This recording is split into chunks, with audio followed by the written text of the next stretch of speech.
I would say the biggest thing is just fall in love with the work and not the reward. If you can find passion in what you're doing, it's not work anymore.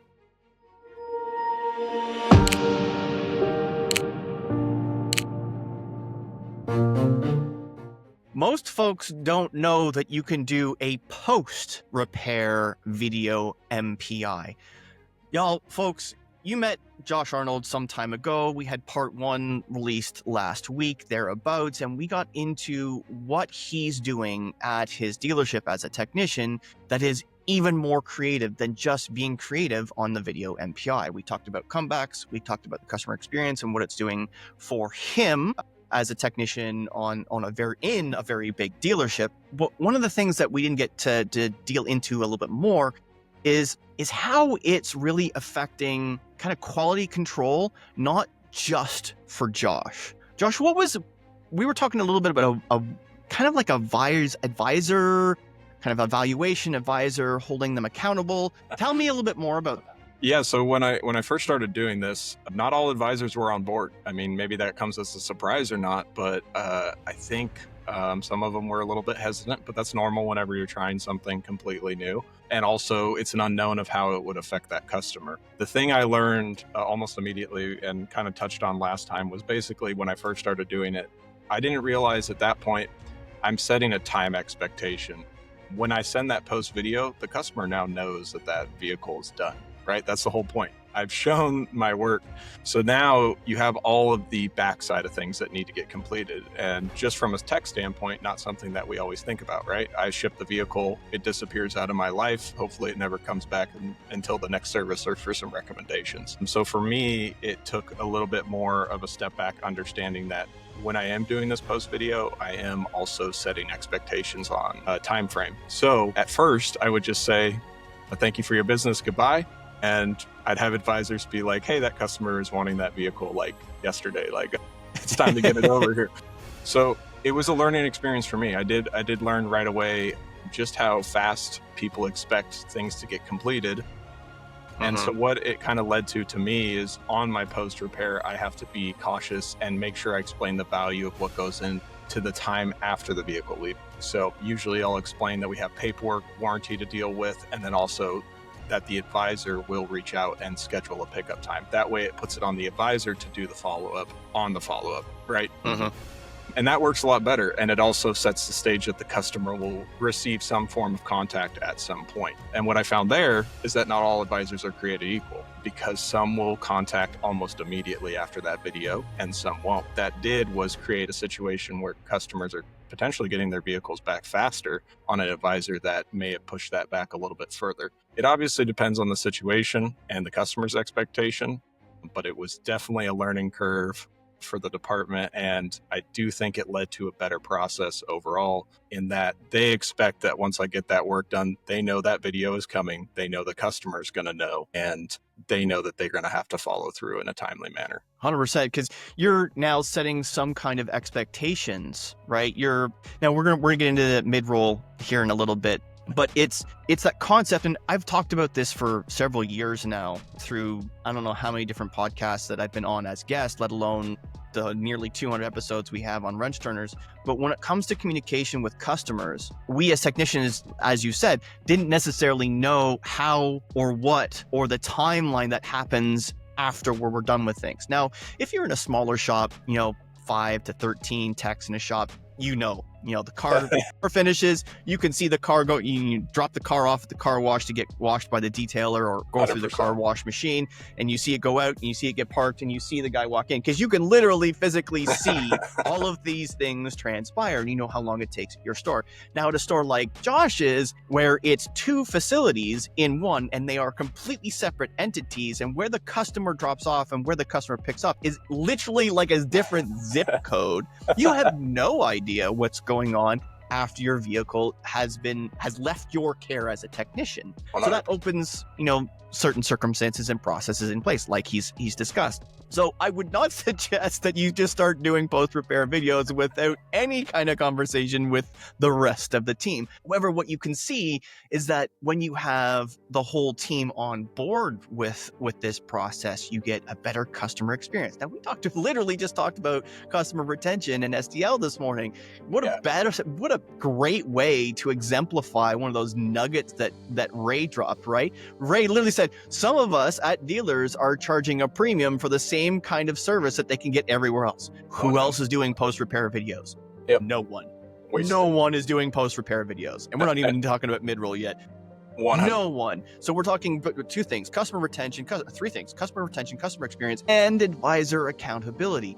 You guys on a regular basis, technicians out there, regularly tell me, well, the advisor didn't send it. Well, the advisor didn't do this. Well, the advisor didn't do that. Well, what part of the process are we trying to assist to ensure the customer and the advisor can be even more informed? Well, this is a great way. The advisor knows at the end of the repair, if every vehicle gets a post-repair video, if every vehicle gets a post-repair vehicle, it means they know they need to be on their tippy toes, making sure they know when the vehicle is going to actually be done, right? Because they know once that post-repair video goes out, the customer knows it's done, right? So let's try and break this down a little bit more further. You're breaking the rules by doing this, because you and I both see on a regular basis, I don't want to do VMPIs. I don't want to do MPIs. I need to get paid for all the things that I do and this and that and whatever. All of that negative connotation versus the positive. Right. So by breaking the rules, you're changing the rules to your favor. What is one thing that's going past advisor accountability that's also happened to you because you're doing post-repair video MPIs? It's just made me a better technician. I have a better understanding of what I'm doing. And I think that the whole reason of breaking the rules, that's the whole point. The industry itself, as you know, you've been in it, since the beginning, right? We constantly keep the same thing and do the same thing over and over, and we expect different results. We've got to get comfortable getting uncomfortable out there. We've got to put ourselves out there as technicians and do a little bit more and innovate in a different way. And that also means that, I expect that from my leaders as well, that they're going to support me when I do try something new. But just doing the same thing over and over is not a solution to the problem. So for me, the ability to do this, the ability to having a dealership that allows me to do this, it's huge. And it allows me to hopefully create something new that will lead to a better technician and better pay for technicians.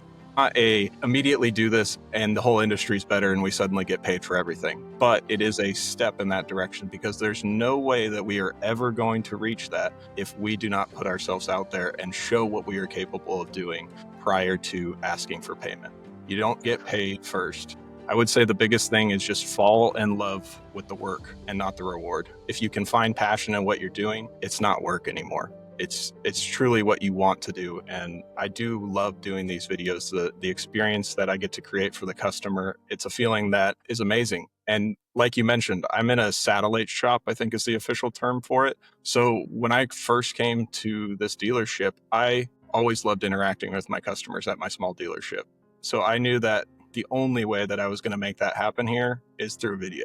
So it basically made me put all my chips into one basket. If I can't create a connection through video, I'm not creating a connection, period. And that's something that, we talk about retention. And again, we were talking about retention. We didn't get deep into stats this morning, which I love stats and I love data. But when we're talking about, as an industry standard, and I standard as in not the benchmark that we want to achieve, but just that it is that we are only retaining 30% of our service customers after the warranty period ends. If we can find ways for technicians to talk to the customers, to give them the same kind of, or at least similar circumstances and situations and scenarios that they would be receiving at a small independent store, because 100%. There are not many. There are very, very, very, very, very, very few large independent stores where technicians wouldn't necessarily talk to a customer. We've had Lauren Maja on the show, who's at a large independent store. They solely work on the Europeans. They work on Merc and they work on BMW pretty much exclusively at their store, and they do a lot of volume at that particular store. but there is almost no independents that have 20, 30 bays. There are lots of dealers that are like that. And yet somehow the independent is taking 70% of our business after the warranty period ends. So if we can get some of the things that occur in an independent, in a small independent, or even a small dealership that retains a high value, a high volume of their customers, if we can replicate that in our middle and larger stores through video, I think we're going to get that retention number pumped back up, because it's always easier and cheaper to retain customers than it is to or acquire new. So to that point, you were talking about advisor accountability. I want to double down, and this is where we're going to talk a little bit about mid-roll. So this is a not every time. Yes, because 100%. Josh has talked about doing VMPIs on every single car. Obviously, it's your beginning, right? You want to do a VMPI on every single car. 2, he's starting to do post-repair videos, not all of the time, but it's selectively based on what is being done. Obviously, if there's a repair of some kind, he's going to do a post-repair video. Yes. If it's basic maintenance, perhaps not. If there's no work other than just an inspection of some kind, probably not. But now we get into an even more advanced level, which I would call mid-roll. So large jobs. Vehicle's been there for perhaps a week or more between diagnostic and full repair. Maybe we have a fairly large job, maybe a rear end, maybe an engine or transmission or something like that. The vehicle's been here for a while. Maybe this mid-roll, and this is I want Josh to tell the story, but think about the headspace the customer's in, right? We want to teach advisors and service managers and fixed ops directors of all of these stores to understand that we don't want inbound phone calls. We don't want inbound text messages. We don't want inbound emails. We never want that to happen. We want our inbox to basically be devoid of first-time interactions because that interrupts our day from a productive standpoint. We 100%. want outbound. We want lots and lots of outbound. The advisor sets the expectation right off the rip. I'm going to call you at 11 o'clock to give you an update. I'm going to call you at 3 o'clock to give you an update. And then that happens. So the customer doesn't feel the need to, I need to make a phone call. I need to make a phone call. Because then that's what happens. Nobody answers the phone at the dealership. Well, that's because the dealership isn't making phone calls, right? We know that. We both know that. Adding a mid-roll, and I want him to describe this, and I'm trying to lead up to this properly and not doing a great job. Okay. This is where the mid-roll comes in. Yeah.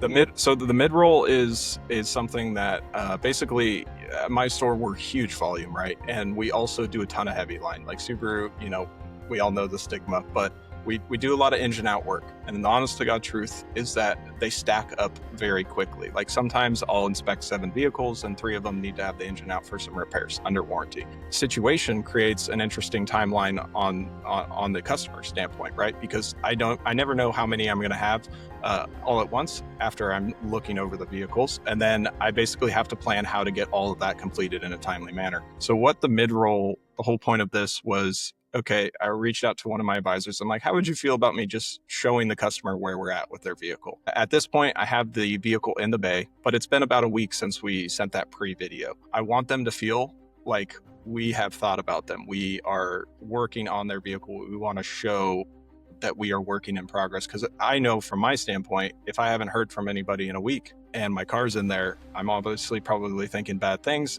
or they forgot about me. So the whole point of this was to do a quick little video showing where we're at. Hopefully I have the engine out and on a stand so I can do a close-up at this point of the leak that I'm going to fix. And now I can explain to the customer kind of what goes into it. This is a very new process. I don't know if it's better to show it before the engine's torn apart or not. It might be cooler for the customer standpoint to see how far I went into their engine and might provide more value. But again, this is just such a new process to me that I can't speak as to what's the best, but I can tell you that I'm going to find it with time. I think the really important part that you talked about there is more about the psychological aspect of the customer awareness than anything. I think any point, once the vehicle has gone from diagnosis, customer is aware of diagnosis, parts ordered, vehicle outside, parts arrive, vehicles back inside, there should have been several pieces of conversation or communication between the advisor and the customer. There should have been several at that point. But what's nice about it is once the vehicle's back in your bay, the engine, let's say it's engine, let's Yep. just say it's engine. Engine is out, and you're actively working on engine out. It's like, hey, this is Josh, your technician. We're working on your Subaru. If you recall me from the video inspection I did for you about a week ago, the vehicle's now back in my bay. I have been working on it for several hours today. Just to kind of give you an update, the engine is out. We are working on it. And this is maybe one specific thing about the repair. Maybe you're talking about, maybe it's a valve cover gasket leak. No, you wouldn't necessarily need to take the engine out for that, but it's a valve cover gasket leak that we're fixing. And you show them the literal valve cover gasket in your hand.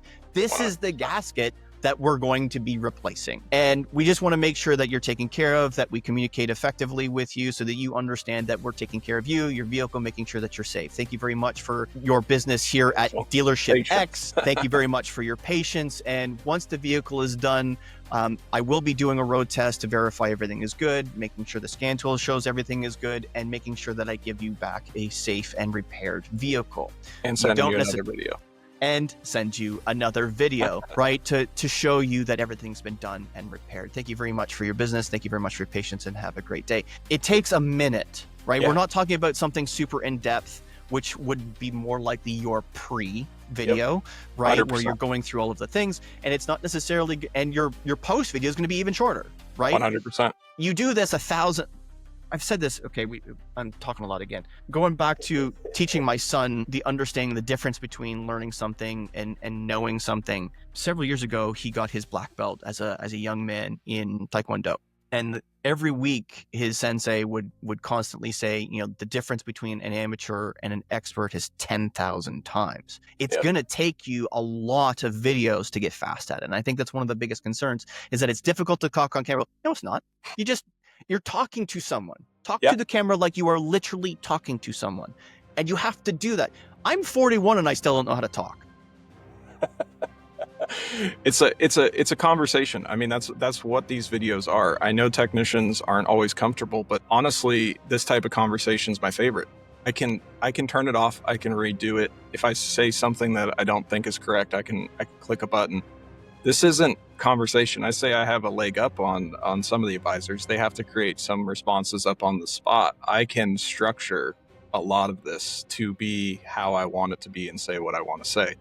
That also allows you to create a process to some degree on how you do them, because you can learn what does and doesn't work, and that's uncomfortable, of course, but it does get more comfortable. I remember the first time I made a video, it took 20 tries.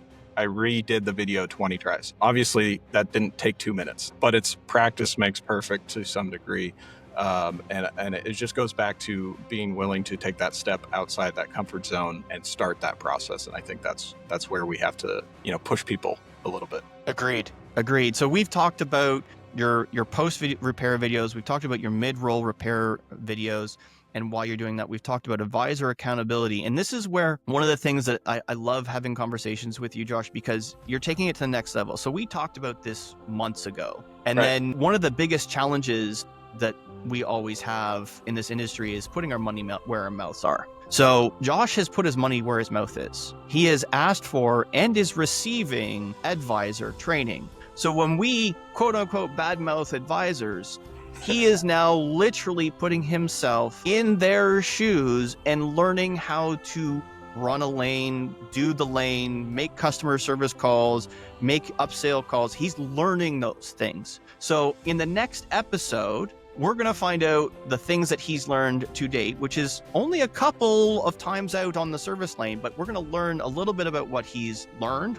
what he's done, and things that he's gone about. So folks, remember, negative pushes, positive pulls, and always clean your toys before you put them away.